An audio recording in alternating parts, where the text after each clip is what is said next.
అదేవిధంగా అధ్యక్ష, ఆనాడు Osmania university, Kakatiya university, Palamuru university, Mahatma Gandhi university, ఏ యూనివర్సిటీ, ఏ కాలేజు, ఏ పాఠశాల, ఏ నగరం చూసినా, ఏ పట్టణం చూసినా, ఏ గ్రామం చూసినా, ఏ వీధి చూసినా ఆనాడు మారుమోగిన గీతం జయ జయ హే తెలంగాణ. ఈ గానం అందశ్రీ అనే ఒక కవి తెలంగాణ ప్రజలకు అందించి గుండెల నిండా ఊపిరి పీల్చుకొని లక్షలాది మంది తెలంగాణ ఉద్యమకారులు, నిరుద్యోగ యువకులు, విద్యార్థులు తెలంగాణ ఉద్యమంలో ముందు భాగాన నిలబడి పోరాటం చేసి ఆనాటి పాలకుల యొక్క దాష్టికానికి నేల కొరిగినా కూడా జయ జయ హే తెలంగాణ నినాదంతో ఈ తెలంగాణ రాష్ట్రాన్ని సాధించినరు. ఈ రాష్ట్రాన్ని సాధించిన జయ జయ హే తెలంగాణ గీతం ఈ తెలంగాణ రాష్ట్రీయ గీతంగా మారుతుంది అని చెప్పి 4 కోట్ల తెలంగాణ ప్రజలు భావించిండ్రు, ఆశించిండ్రు, ఆకాంక్షించిండ్రు. కానీ ఈ గొప్పతనం ఒక దళిత బిడ్డకు, ఈ గొప్పతనం ఆనాడు ఉద్యమాన్ని ఉవ్వెత్తున ముందుకు నడిపించిన ఒక ఉద్యమకారుడికి ఇవ్వకూడదన్న ఆలోచనతో, కుట్రతో నాటి పాలకులు జయ జయ తెలంగాణ గానాన్ని, గీతాన్ని తెలంగాణలో వినిపించకుండా నిషేధించినంత పనిచేసిండ్రు అధ్యక్ష.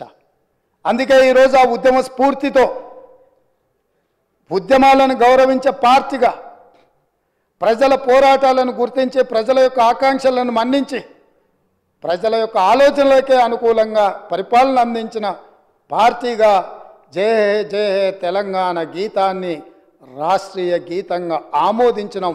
కనీసం దాన్నైనా, కనీసం ఆనాడు ఉద్యమం, ఆనాడు రాష్ట్ర సాధనలో గత 9.5 సంవత్సరాలు వాళ్ళు అనుభవించిన అధికారానికి పునాదులు వేసిన ఈ గీతాన్ని రాష్ట్రీయ గీతంగా మేము ఆమోదిస్తే అభినందిస్తారేమో, అభినందించకపోయినా ఆహ్వానిస్తారేమో అని చెప్పి 4 కోట్ల తెలంగాణ ప్రజలు ఎదురు చూస్తే నిరాశనే మిగిలింది అధ్యక్ష.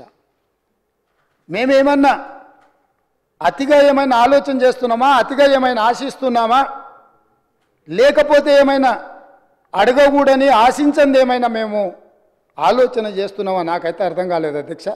మీరైనా మాకేమైనా మా ఆలోచనలో తప్పు ఉంటే మాకు సూచన చేయండి.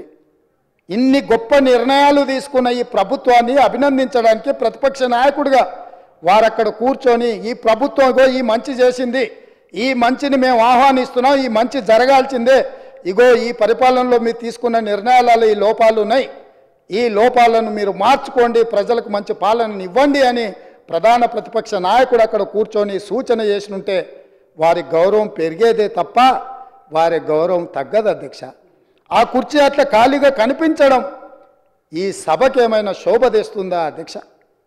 ఎందుకు వారు అట్లా ఖాళీగా పెట్టి సభకు గైరాజరవ్వడం అనేది ఈ తెలంగాణ సమాజానికి ఏమైనా ప్రయోజనం ఉంటుందా అధ్యక్ష? మీరు ఆలోచన చేయండి.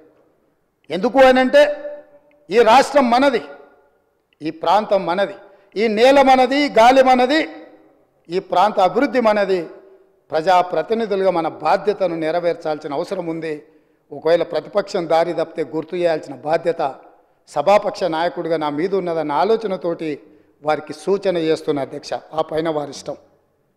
అదేవిధంగా అధ్యక్ష, పదే పదే ఈ ప్రభుత్వం వచ్చిందో రాలేదో దివాలా తీసింది, ఈ ప్రభుత్వం దగ్గర చెల్లిగవ్వలేదు, ఈ ప్రభుత్వం ఎట్లా నడుపుతారు, ఆ పథకం ఎట్లా చేస్తారు, ఈ పథకం ఎట్లా అమలు చేస్తారు, మీ దగ్గర నగదేడు ఉంది, వాళ్ళ ఆలోచన ఎట్లుందంటే అట్లా జరిగితే బాగుండు, వీళ్ళు దివాలా తీస్తే బాగుండు, ప్రజలకు ఏం అందకపోతే బాగుండు, ప్రజలు ఇబ్బందులలో ఉంటే బాగుండు అని ఉట్టి మీద పిల్లి శాపనార్థాలు పెట్టినట్టే ఉంది అధ్యక్ష. పిల్లి శాపనార్థాలకు ఉట్టి తెగిపడుతుందా అధ్యక్ష? అట్లనే 9.5 సంవత్సరాల అధికారంలో ఉన్న మీరు కనీసము 100 రోజులు కాకముందే రోజు పొద్దున్న లేస్తే ఈ శాపనార్థాలు ఏంది అధ్యక్ష? నేను మీకు గుర్తు చేయదలుచుకున్న అధ్యక్ష, వాళ్ళు అధికారంలో ఉన్నప్పుడు గత ప్రభుత్వ ఉద్యోగులు ఇక్కడ ఉన్నారు, బయట కూడా ఉన్నారు.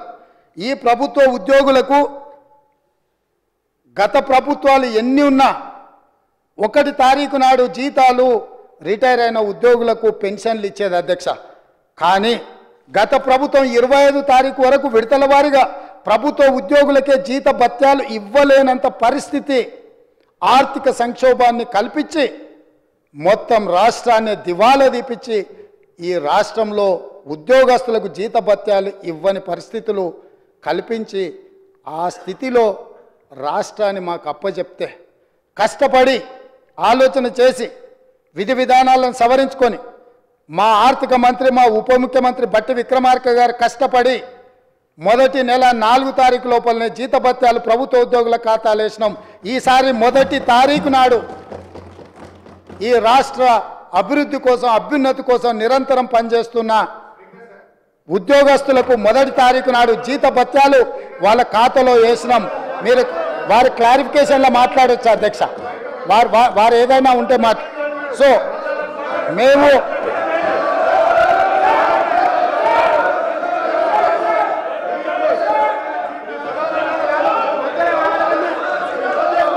అధ్యక్ష దాదాపుగా మొదటి తారీఖు నాడు 4,800 కోట్ల రూపాయలు ప్రభుత్వ ఉద్యోగులకు పెన్షన్దారులకు speaker sir I'm not yielding శాసనసభ వ్యవహారాల మంత్రిగా వారు పనిచేసిన అనుభవం ఉంది హరీష్ రావు గారికి. శాసనసభ వ్యవహారాల మంత్రిగా సభానాయకుడు నిలబడి మాట్లాడుతున్నప్పుడు కనీస గౌరవం కానీ పాటించాల్సిన బాధ్యత వారి మీద ఉన్నది. కాబట్టి ప్రభుత్వ ఉద్యోగులకు పెన్షన్దారులకు ఈ నెల మొదటి తారీఖు నాడు మేము జీతభత్యాలు వాళ్ళ ఖాతాలో వేసినాం అధ్యక్ష. కనీసం ఈ విషయమైనా వారు అభినందిస్తారేమని మేము ఆలోచన చేసినాం అధ్యక్ష. అయినా వాళ్ళకి మనసు రాలేదు అధ్యక్ష. ఎందుకంటే ప్రజాస్వామిక పరిపాలననే వాళ్ళకు నచ్చదు. కాబట్టి వాళ్లకు అభినందించాలన్న ఆలోచననే రాలేదు అధ్యక్ష. అదేవిధంగా పదే రైతు బంధు గురించి, రైతు బంధు పడలేదని రైతులను నిజంగానే వీళ్ళు రాజులను చేసినట్టుగా ఇట్లాంటి మాటలతో ఇంకా భ్రమలు పెట్టాలనే ప్రయత్నం చేస్తున్నారు అధ్యక్ష. ఈరోజు నేను మీకు గుర్తు చేయదలుచుకున్నా అధ్యక్ష, మీ ద్వారా వాళ్ళకు కూడా గుర్తు చేయదలుచుకున్నా. ఆర్థిక మంత్రి అక్కడనే ఉన్నాడు, లెక్కలు ఇక్కడనే ఉన్నాయి. ఈ లెక్కలన్నీ నేను చెప్తాను, కాదంటే వారి అవకాశం వచ్చినప్పుడు మీ అనుమతితో వారు మాట్లాడమన్నారు అధ్యక్ష. రైతు బంధు ఇంకా వేయలేదు, ఎక్కడ పోయింది ప్రభుత్వం అని చెప్పిండ్రు కదా, పదే మాట్లాడుతున్నారు అధ్యక్ష. 2018-19 యాసంగి రైతు బంధు 20-10-2018 నాడు మొదలుపెట్టి 30-3-2019 5 నెలలు పట్టింది అధ్యక్ష. 2018-19లో యాసంగి పంట రైతు బంధు డిసెంబర్ 10 నెలలు మొదలు పెడితే 19లో మార్చి 30 తారీఖు వరకు వేసింది అధ్యక్ష. 5 నెలలు పట్టింది వాళ్ళకు 2018-19లో రైతు బంధు వేయడానికి.